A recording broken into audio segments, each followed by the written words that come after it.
देश में चुनाव आ गया है और इंडिया गठबंधन नारा दे रहा है कि लोकतंत्र बचाओ तानाशाही हटाओ। क्या देश में तानाशाही हो रही है? हाँ, तानाशाही हो रही है। क्या तानाशाही हो रही है? तानाशाही हो रही है। केजरीवाल को अंदर दे रखा है तो मतलब संजय सिंह को तो जमानत मिल गई, दूसरे और भाई भी हैं उनको भी अंदर कर रखा है। तो सारा तानाशाही चल रहा है। किसी से भी कोई धक्का ही चलता है, किसानों से भी धक्का चल रहा है। किसान के कितने मतलब शहीद हो गए और आप बॉर्डर पर एक पंजाब के किसान का लड़का मारा गया बठिंडा जिले। कुरुक्षेत्र लोकसभा में 3 कैंडिडेट हैं, नवीन जिंदल हैं, सुशील गुप्ता हैं, अभय चौटाला हैं। क्या लगता है कौन जीत सकता है? सुशील गुप्ता जीतेगा जी। क्यों जीतेगा सुशील गुप्ता? कारण बहुत अच्छे काम कर रहे हैं आम आदमी पार्टी वाले। पंजाब में भी बहुत अच्छे काम कर रही है पार्टी। क्या काम किया? दिल्ली में भी पढ़ाई फ्री है, इलाज फ्री है, जल पानी सब फ्री है पंजाब और दिल्ली में। आगे हरियाणा में भी करेंगे। इनका गठबंधन की सरकार मतलब सुशील गुप्ता जी जीतेंगे। क्या नाम है आपका? रामकृष्ण ठाकुर। सर क्या बताएंगे, चुनाव आ गया है, चुनाव को लेके क्या चल रहा है? चुनाव को लेके ये चल रहा है जी, देखो जी झारखंड का मुख्यमंत्री है वो अंदर इन्होंने डाल दिया और जी अरविंद केजरीवाल इन्होंने अंदर डाल दिया। तानाशाही चल रही है, ये तानाशाही की सरकार है ये। कुरुक्षेत्र लोकसभा की बात करें, 3 चेहरे मैदान में आए हैं। सुशील गुप्ता आम आदमी पार्टी से हैं, कांग्रेस ने इनको सपोर्ट कर रखा है और उधर बीजेपी ने नवीन जिंदल को उतारा है जो पहले कांग्रेस में थे, और इनेलो से अभय चौटाला हैं। क्या बताएंगे? देखो जी, हमारा सुशील गुप्ता जी इंडिया गठबंधन है, ये हमारा दिन पर दिन बढ़ती होती जा रही है। सुशील गुप्ता जी यहाँ के जीत सीट निकालेंगे। क्या कारण लगता है, कैसे जीत निकालेंगे वो? जीतते कारण ये है जी, इन्होंने कुछ नहीं करा। नवीन जिंदल जो बनाया है इन्होंने आगे भेजा है। ये भी पहले भी कोले के घोटाले में अंदर है। ये कोलेबाज जो भ्रष्टाचारी हैं उनको ये टिकटें देते हैं और पब्लिक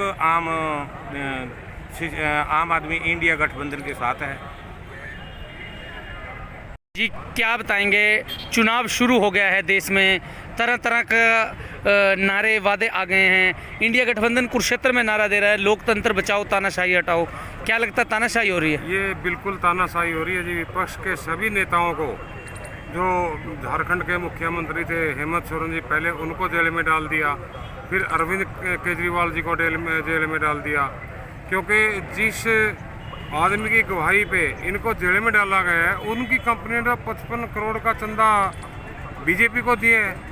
कार्रवाई तो बीजेपी के ऊपर होनी चाहिए, बीजेपी के नेताओं के ऊपर डाल रहे हैं विपक्ष के नेताओं को। जो भी बीजेपी के खिलाफ बोलेगा वही देशद्रोही, उसी को अंदर झोंक देते हैं। और यदि 2024 में प्रधानमंत्री मोदी दोबारा बन गया तो आने वाले टाइम में हिंदुस्तान में चुनाव ही बंद हो जाएंगे। क्या बताएंगे, कुरुक्षेत्र लोकसभा संसदीय क्षेत्र में आम आदमी पार्टी चुनाव लड़ रही है। इंडिया गठबंधन ने नारा दिया है लोकतंत्र बचाओ तानाशाही हटाओ। क्या देश में वाकई में तानाशाही हो रही है? देखो, हमारे हिसाब से तो है ही। पहले ये था डेमोक्रेसी में आज़ादी थी, कम से कम बोलने की तो हिंदुस्तान में आज़ादी थी, बाकी चीज़ें मुहैया हो या ना। आज तो लगता है कि मुंह में ताले लग गए। अगर कुछ बोलोगे तो इनकम टैक्स वाले आ जाएंगे, ईडी वाले आ जाएंगे, मतलब घुट घुट के जीने वाली हालत हो गई। तो अरविंद केजरीवाल की गिरफ्तारी को कैसे देखते हैं? देश की राजनीति पर असर पड़ेगा? जिस तरह से उपवास चल रहा है, आम आदमी पार्टी बड़ा मुद्दा बना रही है। देखिए, अरविंद केजरीवाल तो स्वतंत्रता सेनानी हो गए। आप ये देखो, जैसे लोगों ने आज़ादी के लिए संघर्ष किया था, आज तानाशाही के खिलाफ संघर्ष है और आज अरविंद केजरीवाल को हर बच्चा जानता है। तो ये संघर्ष तो, और उन्होंने शुरू से आंदोलन से निकले हैं, तो ये संघर्ष तो हमारे जीवन का हिस्सा है। कुरुक्षेत्र लोकसभा में 3 उम्मीदवार हैं। सुशील गुप्ता आम आदमी पार्टी से हैं, बीजेपी नवीन जिंदल को लेकर आई है, अभय चौटाला इंडियन नेशनल लोकदल के कैंडिडेट हैं। तीनों में से क्या लगता है कि किसकी जीत होगी? हमारे लिए तो सुशील गुप्ता, सुशील गुप्ता, सुशील गुप्ता, और हम उनकी जीत के लिए ही प्रयास करते हैं। क्यों लगता है सुशील गुप्ता जीत सकते हैं? एक तो सुशील गुप्ता जी बहुत सामाजिक व्यक्ति हैं और उनका कुरुक्षेत्र में आप जितनी मेहनत वो कर रहे हैं, मतलब एक एक गांव जाना, लोगों तक पहुंचना, ये खुद में एक बहुत मतलब गजब बात है। और अपार्ट फ्रॉम इट, हम ये उम्मीद करते हैं कि बड़ा अच्छा अस्पताल चैरिटेबल बनेगा और एजुकेशनल इंस्टीट्यूशन कोई ना कोई।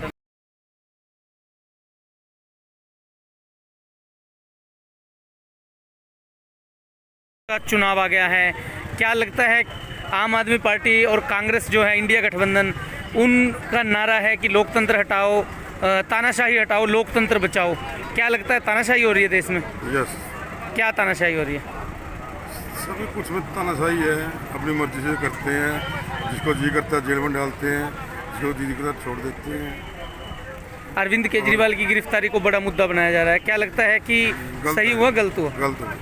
कुरुक्षेत्र में सुशील गुप्ता, नवीन जिंदल, अभय चौटाला 3 कैंडिडेट मैदान में हैं, तो आपकी आप पसंद वाले जीते हैं। क्यों जीतेंगे आप वाले? कारण?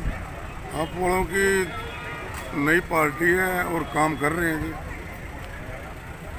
कुरुक्षेत्र लोकसभा की बात करें, 3 कैंडिडेट हैं। बीजेपी ने नवीन जिंदल को उतारा, आम आदमी पार्टी से सुशील गुप्ता हैं और इनेलो से अभय चौटाला हैं। क्या लगता है कौन जीत सकता है? देखिए जी, नवीन जिंदल तो चुनाव से जब इनको टिकट भी नहीं मिली थी तब भी पहले भी गायब थे, और अब टिकट मिलने के बाद भी गायब हैं। ये कोरोना में कहाँ थे? जब बाढ़ आई थी तब कहाँ थे? सुशील गुप्ता जी तो बाढ़ में भी घर घर घूम रहे थे, लोगों से मिल रहे थे, शाहबाद में घूमे, थानेसर में गए, जहाँ पर ज़्यादा संख्या में पानी भर रहा था गुप्ता जी पानी में गए, लोगों से मिले।